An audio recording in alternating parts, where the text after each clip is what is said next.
Fala, Vete, tudo bem com você? Eu tô aqui para te passar algumas dicas para te ajudar na hora de achar o ângulo do platô tibial, o famoso TPA, esse número que é tão importante para gente que trabalha com ortopedia. Então vamos lá. Primeira coisa, recebeu uma imagem radiográfica, você precisa ver se essa imagem está bem posicionada. Vou fazer um outro vídeo sobre posicionamento, tá? Mas você precisa se atentar a algumas coisas para que você consiga achar o ângulo do platô tibial com perfeição. Essa é uma imagem bem posicionada, essa é uma imagem que dá para a gente trabalhar em cima dela. A primeira dica que eu vou dar é, não coloque essa imagem direto no VPOP. Pega essa imagem e coloca ela no Paint antes. Por quê? Porque a gente vai traçar alguns pontos específicos que vão ajudar a gente a achar o ângulo do platô tibial antes e depois do corte com mais precisão. Então vamos lá. Coloquei essa imagem no Paint, tá? Agora eu vou chegar nessa região do platô tibial e eu vou me atentar a dois pontos para que eu consiga traçar uma reta, que é a linha do platô. Como que eu identifico aonde são os pontos de início e término do platô tibial? O primeiro ponto é esse ponto aqui, ó. Então é como se fosse aqui na tíbia. Ela vem, começa a se iniciar o platô aqui, tem um morrinho, tá? E o ponto mais crânio-dorsal que a gente tiver vai ser o nosso primeiro ponto. É dali para caudal que se inicia a articulação. Aqui eu vou começar a ter menisco, presença de cápsula articular, então esse ponto é fundamental.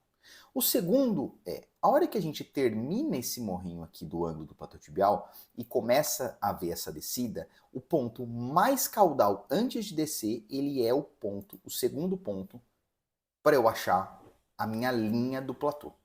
Perfeito? Esses dois pontos são fundamentais e isso vai facilitar para a gente na hora do nosso planejamento. Um terceiro ponto que vale a pena a gente colocar é esse bem aqui na ponta, na tuberosidade da tíbia, que nada mais é um ponto onde eu vou traçar o meu D1 e D2 depois. Feito isso, a gente consegue pegar essa imagem e agora salva ela, joga ela para o VPOP e lá a gente vai conseguir fazer o nosso planejamento e achar esse ângulo com mais perfeição. Feito isso, olha só, tô aqui no VPOP, tá? Tô com a minha imagem, já com os pontos que eu tracei lá no Paint. Então eu vou calibrar essa imagem aqui agora. Vem ferramentas, imagem, vamos calibrar ela. Eu já calibrei, vou calibrar de novo para vocês verem, tá? Eu gosto muito quando a imagem ela vem com esse círculo aqui. Por quê? Esse círculo ele tem 1 polegada, que são 2,54 centímetros, tá? E ele é articulado, então eu tenho mais certeza de que ele está próximo ao osso e na altura do osso em relação à chapa, aquele chassi do raio-x, tá? Vou calibrar, feito, e agora eu vou em ferramentas e mensuração e eu vou começar a achar esse número. Uma coisa que eu gosto de fazer é, eu venho aqui ó, em valores, mensuração de valores, tiro, tá? Isso aqui nada mais é do que o número dessa linha, do comprimento da linha, não é importante, não vai ajudar a gente em nada. Dou um zoom nessa região do talos, e aí eu vou clicar aqui nessa bolinha para ampliar ela e facilitar o meu posicionamento. Esse primeiro ponto, né, eu vou colocar ele bem no final da tíbia, iniciando a junção do talos com o calcâneo, tá? Ó, tô bem no centro. Então pronto, aqui eu já tenho o meu primeiro ponto para traçar o eixo mecânico da tíbia. Aqui em cima, eu vou chegar nessa região aqui do platô e eu tenho que visualizar dois morrinhos. Mais ou menos como está nessa imagem aqui, ó. Tá? Esses dois morrinhos, eles nada mais são do que a face medial e lateral do côndilo, tá? E aqui eu vou achar no ponto central entre eles a eminência intercondylar, que é fundamental para eu traçar essa reta. Então vamos aqui no VPOP, eu consigo visualizar os dois aqui, tá? É um pouquinho difícil de ver às vezes, depende do paciente, mas eu consigo ter mais segurança aqui. E eu vou passar essa linha. Pronto, então eu tenho um aqui e o segundo aqui. Consegui achar o meu segundo ponto, tá bom? Então a primeira linha está traçada. A segunda vem ferramentas, mensuração, pode tirar esses valores aqui de novo. E a gente vai traçar exatamente em cima dos pontos que a gente já tinha separado lá no Paint. Olha só que interessante.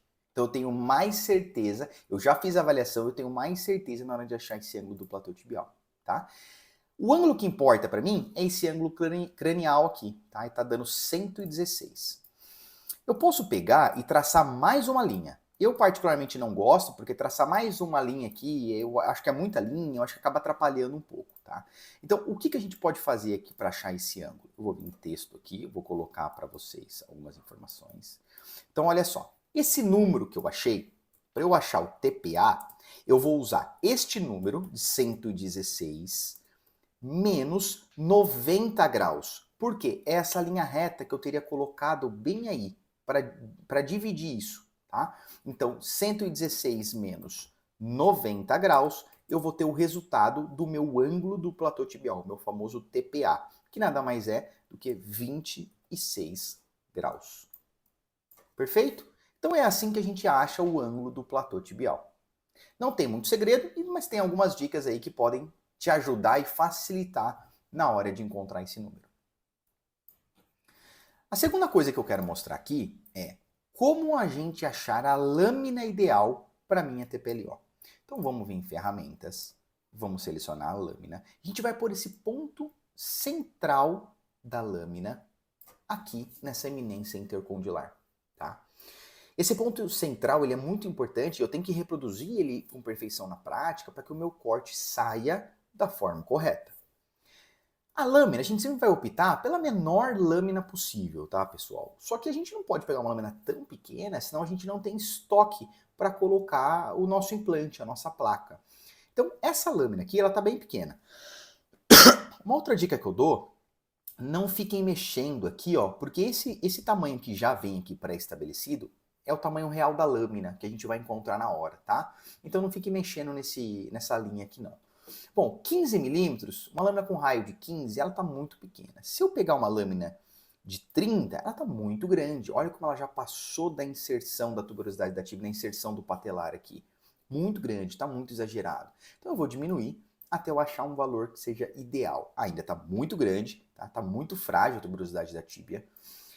24, eu ainda acho muito frágil a tuberosidade da tíbia. O D1 e D2 está muito pequeno, eu acho muito arriscado nesse ponto. Lâmina 21 me parece mais adequado. Se eu usar uma lâmina 20, que é muito próximo, também me parece mais adequado, mas eu acho que a 21 ela tá melhor aqui. Eu estou conseguindo ainda manter o D1 e D2, consigo manter a tuberosidade da tíbia segura nesse caso, tá? Bom, então a minha lâmina vai ser número 21. Perfeito. Feito isso, eu vou iniciar o corte. Tá? Então a gente clica em iniciar o corte, a gente pode vir aqui, ó, fazer esse tracejado, não precisa nem terminar ele, porque a linha lá é contínua. Dá o aceite, e aí a gente tem o nosso corte executado. Agora eu vou rodar essa lâmina. E para quanto eu quero chegar esse ângulo do platô tibial? Eu vou chegar em mais ou menos 4 graus, tá bom? Existem algumas literaturas que falam sobre alguns números um pouquinho diferentes, mas basicamente eu gosto de trabalhar em 4 graus. Então, se ele tem 26, eu vou aqui em rotação e eu vou rodar até 22 graus. Ó, rotação, 22 graus.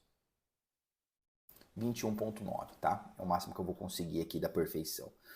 Isso significa que rodar 22 graus, eu vou rodar de circunferência 8 milímetros. Então, ó, rotação 8 milímetros. Beleza? E será que eu cheguei a um ângulo de 4 graus? Agora a gente vai fazer a prova real. Então a gente vai pegar esses mesmos pontos que a gente já utilizou da outra vez e a gente vai traçar essa linha de novo. Tá, ó. 94.1, tá? É um errozinho de software aí. Então a gente conseguiu atingir o ângulo correto. Então eu sei que utilizando a lâmina 21, rodando 8 milímetros, eu vou atingir em 4 graus o meu ângulo do platô tibial. Beleza? E como achar o D1 e D2? Bom, vem em ferramentas, mensuração. Nós vamos vir nesse ponto que a gente já tinha traçado. E o D1 nada mais é do que uma linha que ela tem que estar basicamente 90 graus com a crista da tíbia, tá? Ó, 90 graus, em sentido ao corte. Então, o meu D1 aqui, ele tá dando 10 milímetros. Então, vamos anotar aqui, D1, 10 milímetros. E o D2? O D2 é o mesmo ponto, só que agora a gente vai na porção mais proximal do fragmento distal, 10,6. D2, 10,6 milímetros. Feito. Assim eu tenho dados importantes na hora de eu fazer, para eu levar para a prática e confirmar se os meus cálculos estão batendo, se a chance de sucesso ela é maior. Tá? E agora eu vou selecionar o implante que eu vou utilizar. Como que eu faço a seleção do implante? Eu venho aqui em ferramentas, implantes. Você pode escolher a empresa que você quiser, de preferência a empresa que você tem as placas, que você trabalha. A gente tem uma série de empresas nacionais, tem Cão Médica, Engevet, Focus, enfim, nós temos uma série de empresas aí, e escolha aquela que você está mais acostumado a trabalhar. Eu vou pegar um exemplo aqui, tá? Eu vou escolher o implante da Focus. Então vamos lá, implante TPLO, vou selecionar TPLO aqui. Esse é o membro, é o joelho esquerdo, então eu vou aqui na região esquerda e eu vou selecionar o implante de acordo com o tamanho aqui do paciente. Tá? Se eu selecionar esse aqui é um implante 3.0, se eu selecionar o 3,5, eu acho que vai ficar demais aqui, tá? Me parece um pouquinho arriscado. Uma dica que eu dou é, tira o zoom para você entender bem o tamanho desse implante, tá? Nesse caso aqui, eu provavelmente iria com o implante 3.0. Eu acho que ele vai encaixar melhor na região do platô. Me parece ser melhor em relação a isso, tá? Provavelmente eu iria com o implante 3. Lógico, na sua caixa tem o implante 3 e o 3,5 nesse caso, tá? O 2,7, olha, é muito pequeno. Aí já não dá. Então, o implante 3.0 me parece ser o mais adequado aqui para esse caso. Então sempre tem um implante que você planejou, um implante maior e um implante menor. Assim você tem mais segurança na hora de entrar na cirurgia, tá bom? Lembrando, tudo depende desse magnificador aqui, se ele está bem posicionado, na altura do osso, próximo ao osso, tá? O ideal seria que ele estivesse mais próximo ao joelho aqui, beleza?